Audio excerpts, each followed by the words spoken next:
ہر قسم کی حمد و ثنا، تعریفات، تمجیدات، تسبیحات، تکبیرات، بڑائی، کبریائی، شہنشاہی، الوہیت، ربوبیت، وحدانیت اللہ وحدہ لا شریک کی ذات کے لیے، جو ساری کائنات کا خالق، مالک اور رازق ہے۔ انگنت بے شمار بے حد و حساب درود و سلام ہوں سید المرسلین رحمت للعالمین احمد مجتبی حبیب کبریا حضرت محمد مصطفیٰ صلی اللہ علیہ وآلہ وسلم کی ذات گرامی پر۔ حضرات ذی وقار اللہ رب العزت کی مقدس کتاب قرآن مجید کا 9واں پارہ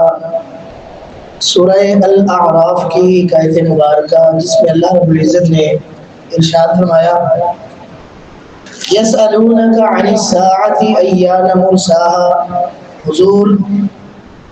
لوگ آپ سے قیامت کے بارے میں پوچھتے ہیں کہ وہ کب واقع ہوگی۔ فرما دیجئے کہ اس کا علم میرے رب کے پاس ہے، اس کے وقت کو اس کے علاوہ کوئی اور ظاہر نہیں کر سکتا۔ آئے گی وہ تمہارے اوپر اچانک ہی۔ فرما دیجئے کہ اس کا علم اللہ کے پاس ہے، لیکن اکثر لوگ نہیں جانتے۔ زمین و آسمان میں وہ سب سے بڑی، بھاری اور وزنی چیز ہوگی قیامت کا قائم ہونا۔ حضرات ذی وقار، بحیثیت مسلمان ہمارے ایمان کا ایک لازمی جز ہے کہ ہر مومن اس بات کے اوپر ایمان اور یقین رکھتا ہے کہ یہ جس دنیا میں ہم جی رہے ہیں یہ عارضی دنیا ہے، ایک دن ہم سب نے یہاں سے چلے جانا ہے۔ اس نقطے تک تو سبھی کا اتفاق ہے، جو اللہ کو ماننے والے ہیں، جو نہیں بھی ماننے والے، جو اللہ کے پیغمبر حضرت محمد رسول اللہ صلی اللہ علیہ وسلم کو اللہ کا آخری نبی ماننے والے ہیں یا نہیں ماننے والے، اور جو اللہ کی مقدس کتاب قرآن مجید کو اس کے اوپر یقین اور ایمان رکھنے والے ہیں یا نہیں رکھنے والے، اس نقطے تک سبھی متفق ہیں کہ یہاں پہ کوئی ہمیشہ رہنے کے لیے نہیں آیا، یہاں پہ جو بھی آیا اس نے بالآخر اس دنیا سے چلے جانا ہے۔ لیکن اسلام کا طرز امتیاز یہ ہے، بحیثیت مسلمان ہم اس بات کے اوپر یقین رکھتے ہیں کہ یہ دنیا کی زندگی بے مقصد نہیں ہے۔ انسان کو یہاں پہ فضول ہی پیدا نہیں کیا گیا،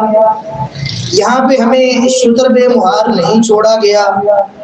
البتہ اختیار یہ دے دیا گیا کہ جیسے چاہو عمل کر لو، جیسی چاہو زندگی گزار لو، لیکن بالآخر ایک دن ایسا آئے گا کہ جس دن سب کو دوبارہ سے اٹھایا جائے گا اور پھر اللہ کے سامنے سب کو پیش کیا جائے گا، اور پھر اللہ رب العزت انسانوں سے سوال کرے گا کہ یہ دنیا کی زندگی کس انداز سے، کس طور طریقے سے گزار کے آئے ہو۔ اس کے بارے میں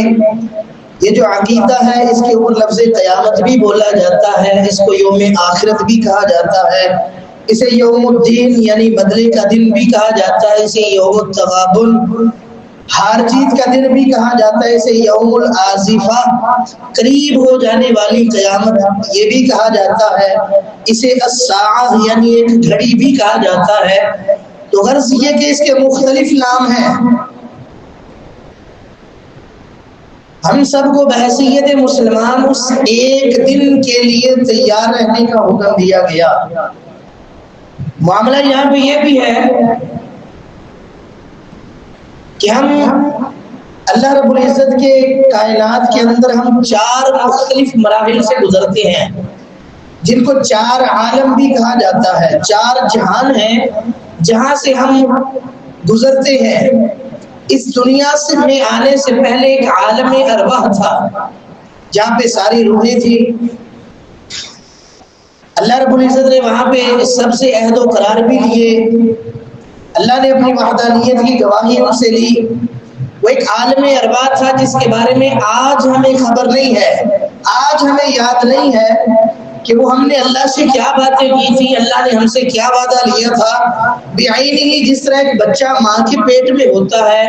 ایک لمبا عرصہ وہ ماں کے پیٹ میں رہتا ہے، لیکن آج ہم میں سے ہر کوئی بندہ غور و فکر کرے، سوچنا شروع کرے کہ جب میں اپنی ماں کے پیٹ کے اندر تھا تو میں کیسا تھا، میں وہاں پہ کیا کرتا تھا، آج ہمیں یاد نہیں ہے۔ اسی طرح ایک جہان تھا عالم ارواح، یہاں پہ ہم دنیا میں آنے سے پہلے جہاں پہ تھے وہ عالم ارواح تھا، وہاں سے ہمارا سفر عالم دنیا کی طرف شروع ہوا۔ یہ عالم دنیا ہے، یہاں پہ ہمیں وقت دیا گیا ہے کہ جتنا ہم چاہیں یہاں پہ جب وہ جیسے چاہیں اعمال کریں، لیکن اس کے بارے میں کس طرح سے زندگی گزارنی ہے اللہ نے کتابیں نازل فرمائی، ان کتابوں کی تفسیر کے لیے، توضیح کے لیے، وضاحت کے لیے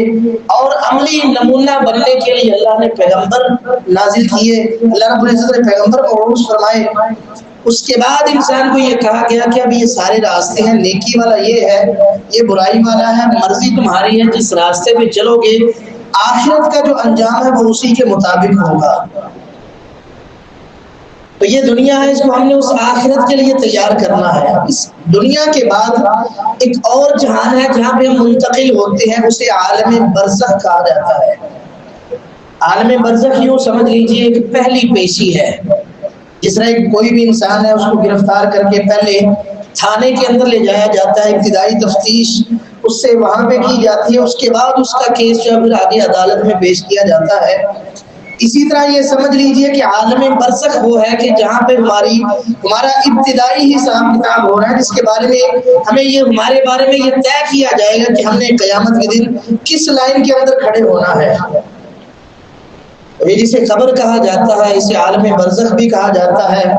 انسان قبر کے اوپر غور کرے تو قبر کے مشاہدات نظر آتے ہیں کہ کچھ دیر کے بعد انسان کا جو جسم ہے وہ بالکل ہی ختم ہو چکا ہوتا ہے، اس کی ہڈیاں تک جو وہ ختم ہو چکی ہوتی ہیں، لیکن وہ عالم برزخ میں جو اس کے ساتھ معاملات ہیں وہ اسی طرح سے جاری و ساری ہیں۔ ہر ایک کو ملتا ہے، چاہے کسی کو قبر میں دفنایا جائے یا نہ دفنایا جائے۔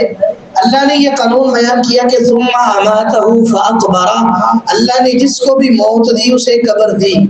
تو قبر کی زندگی سے مراد قبر کی زندگی ہے، اور وہ برزخ کی زندگی بھی اسے کہا جاتا ہے۔ اللہ نے فرمایا وَمِن وَرَائِهِمْ بَرْزَخٌ إِلَى يَوْمِ يُبْعَثُونَ، کہ اس دنیا میں ان کے چلے جانے کے بعد قیامت تک کے لیے ایک برزخ ہے جہاں پہ ان کو ٹھہرایا جائے گا۔ اس کے بعد پھر ایک دن ایسا آئے گا کہ جب یہ زمین و آسمان لپیٹ دیے جائیں گے، ختم کر دیے جائیں گے، اور اللہ رب العزت ایک نئے جہان کو آباد کرے گا جسے عالم حشر کہا جاتا ہے۔ اسی کو قیامت بھی کہا جاتا ہے، اسی کو یوم الحساب بھی کہا جاتا ہے۔ اللہ کے نبی صلی اللہ علیہ وآلہ وسلم قیامت کے بارے میں لوگوں کو بہت زیادہ خبردار کرتے۔ آپ بار بار یوم آخرت کا ذکر فرماتے۔ اللہ رب العزت نے قرآن مجید میں بھی یوم آخرت کا اس قدر تذکرہ کیا ہے کہ یوں سمجھیے اگر قرآن مجید کے 3 حصے ہیں تو ان میں ایک حصہ آخرت ہی بیان کی گئی ہے۔ پورے قرآن مجید میں 3 موضوعات ہیں جو اللہ نے بار بار بیان کیے ہیں۔ کوئی بھی آیت پڑھ کے دیکھ لیجئے، کوئی سپارہ کھول لیجئے، کوئی سورت پڑھ لیجئے، آپ کو ان تینوں موضوعات کے مطابق ہی وہ آیت نظر آئے گی۔ یا تو اس میں اللہ کی وحدانیت کا ذکر ہوگا، یا پھر اس کے اندر اللہ رب العزت نے نبی کریم صلی اللہ علیہ وسلم کی رسالت کا تذکرہ کیا ہوگا، یا پھر اس کے اندر آخرت کا ذکر کیا گیا ہوگا۔ جب اللہ کے نبی صلی اللہ علیہ وآلہ وسلم قیامت کے بارے میں خبردار کرتے، اور خاص کر کے 30ویں پارے کی جو صورتیں ہیں، جب اللہ کے نبی صلی اللہ علیہ وسلم ان کی تلاوت فرمایا کرتے تو جب وہ آپ کے اوپر ایک وجد طاری ہوتا، آپ کی جو وہ کیفیت تبدیل ہو جایا کرتی، اور اللہ کے نبی صلی اللہ علیہ وآلہ وسلم اپنے اصحاب کو کہا کرتے تھے کہ مجھے 30ویں پارے کی چھوٹی چھوٹی صورتوں نے بوڑھا کر دیا ہے، کہ ان کے اندر اللہ رب العزت نے سارا آخرت کے مناظر بیان کیے ہیں کہ اذا السماء انفطرت، کہ جب آسمان ہٹ جائے گا، وَإِذَا الْكَوَاكِبُ انتَثَرَتْ، جب یہ ستارے بکھر جائیں گے، وَإِذَا الْبِحَارُ فُجِّرَتْ، جب ان سمندروں کو آگ لگا دی جائے گی، وَإِذَا الْقُبُورُ بُعْثِرَتْ، جب قبروں کو اکھاڑ دیا جائے گا، اذا الشمس كورت، جب سورج کو بے نور کر دیا جائے گا، واذا النجوم انکدرت، جب یہ ستارے بجھا دیے جائیں گے، واذا الجبال سيرت، جب یہ پہاڑ چلا دیے جائیں گے، واذا الوحوش حشرت، جب یہ سارے جانوروں کو اکٹھا کر دیا جائے گا، وَإِذَا الْمَوْءُودَةُ سُئِلَتْ، جب زندہ درگور کی گئی بچی سے سوال کیا جائے گا کہ بِأَيِّ ذَنبٍ قُتِلَتْ، کہ کس جرم کی پاداش میں اسے قتل کیا گیا تھا۔ تو یہ سارے کے سارے مناظر وہ ہیں کہ جن میں اللہ رب العزت نے قیامت کے مختلف مناظر بیان کیے ہیں، اور وہ گھڑی اس قدر سخت گھڑی ہے کہ کوئی بھی انسان اس گھڑی کا مقابلہ کر ہی نہیں سکتا، وہاں پہ ثابت قدم رہ ہی نہیں سکتا سوائے اس کے کہ جس کے اوپر اللہ رب العزت کا خاص فضل ہو۔ تو جب اللہ کے نبی صلی اللہ علیہ وسلم یہ باتیں اپنے اصحاب کے سامنے بیان کیا کرتے تو بہت سے صحابہ کے دل میں یہ خیال آتا، یہ سوال پیدا ہوتا، اور کچھ لوگ جرأت کر کے سوال کر بھی لیا کرتے تھے کہ حضور وہ قیامت کب آئے گی۔ ایمان والے اپنے ایمان کی فکر کے اعتبار سے سوال کیا کرتے، اور جو کافر تھے وہ ازراہ مذاق پوچھا کرتے کہ آپ جو بار بار ہمیں قیامت سے ڈراتے وہ قیامت آئے گی کب؟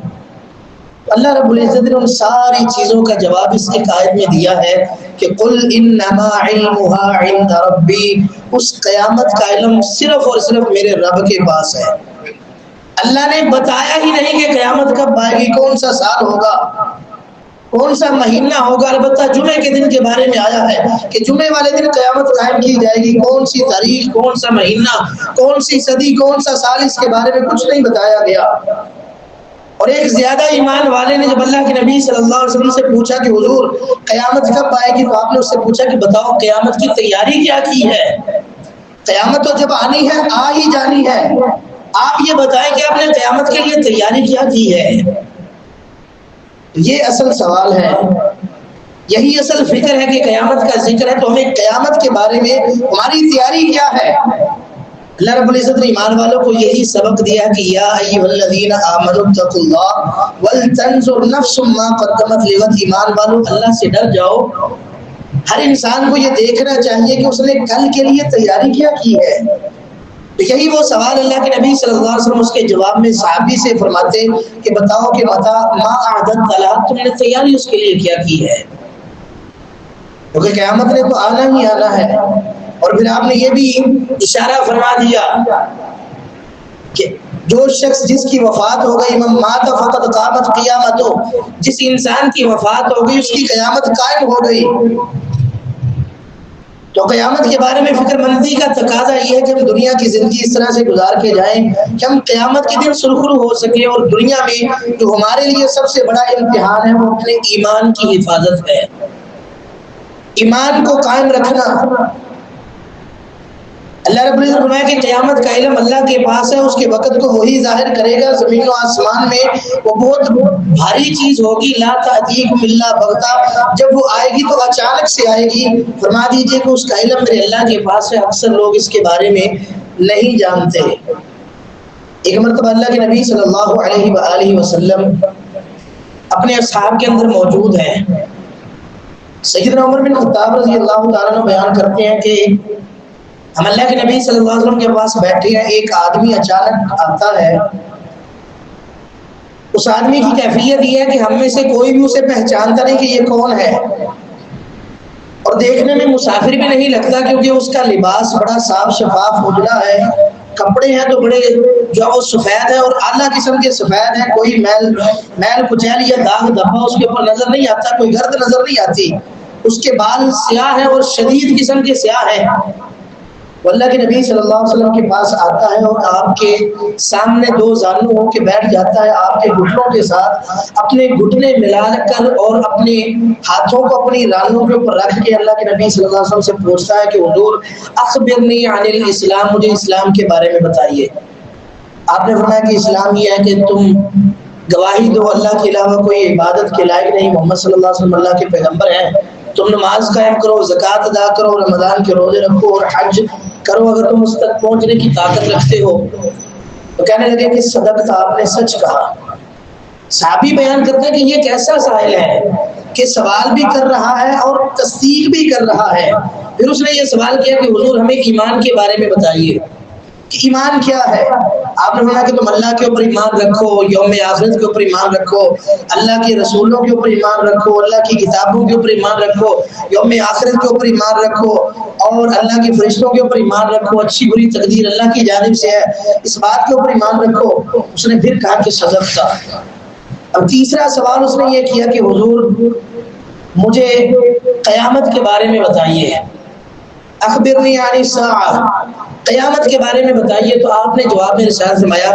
مل مسئول عنہا بأعلم من السائل، کہ اس کے بارے میں جتنا پوچھنے والے کو علم ہے اتنا ہی بتانے والے کو ہے۔ جس سے پوچھا جا رہا ہے وہ سائل سے زیادہ علم اس کے بارے میں نہیں رکھتا۔ تو پھر اگلا سوال یہ کیا گیا کہ مجھے اس کی علامات کے بارے میں بتائیے۔ اللہ کے نبی صلی اللہ علیہ وسلم نے وہاں پہ چند قیامت کی علامات بیان فرمائی، جو کہ دیگر احادیث میں اور مواقعوں کے اوپر اللہ کے نبی صلی اللہ علیہ وسلم نے بڑی تفصیل کے ساتھ قیامت کی علامات کا تذکرہ کیا کہ جب یہ کام ہونے لگے تو سمجھ لیجئے کہ قیامت قریب آ چکی ہے۔ تو اللہ کے نبی صلی اللہ علیہ وسلم نے فرمایا کہ تلد الامۃ ربتها، کہ ایک لونڈی اپنی مالکن کو جنم دے گی، اور فرمایا کہ تم دیکھو گے ننگے پاؤں والے، ننگے بدن والے جو عربی بدو ہوں گے وہ عمارتیں بنانے کے اندر فخر محسوس کریں گے، ایک دوسرے سے مقابلہ کریں گے۔ تو جب اس طرح کے معاملات ہونا شروع ہو جائے تو سمجھ لیجیے کہ قیامت قریب آ گئی۔ وہ آدمی سوال کرنے والا سوال کر کے چلا گیا تو اللہ کے نبی صلی اللہ علیہ وسلم نے اپنے اصحاب سے پوچھا، خاص کر کے سیدنا عمر رضی اللہ تعالیٰ عنہ فرماتے کہ میں کچھ دیر اللہ کے نبی صلی اللہ علیہ وسلم کے پاس بیٹھا رہا۔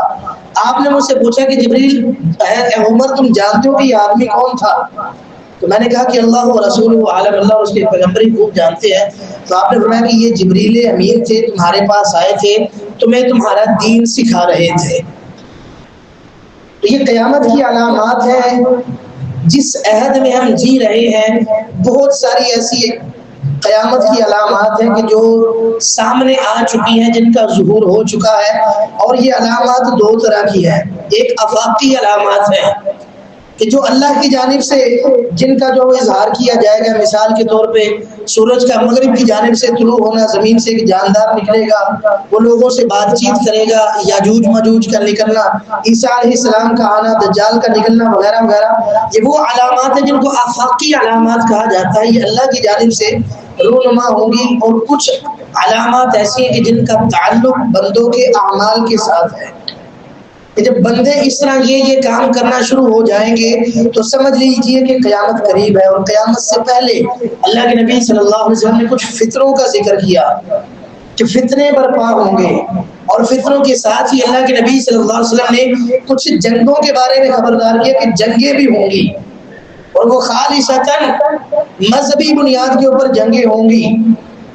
جن کے بارے میں اللہ کے نبی صلی اللہ علیہ وسلم نے بڑی تفصیل سے بیان کیا، اور اس کو انشاءاللہ آئندہ جمعوں میں یہ بیان بھی کیا جائے گا۔ حضرت حذیفہ بن یمان رضی اللہ تعالیٰ عنہ تھے، وہ اللہ کے نبی صلی اللہ علیہ وسلم کے پاس ہوتے تھے، اور وہ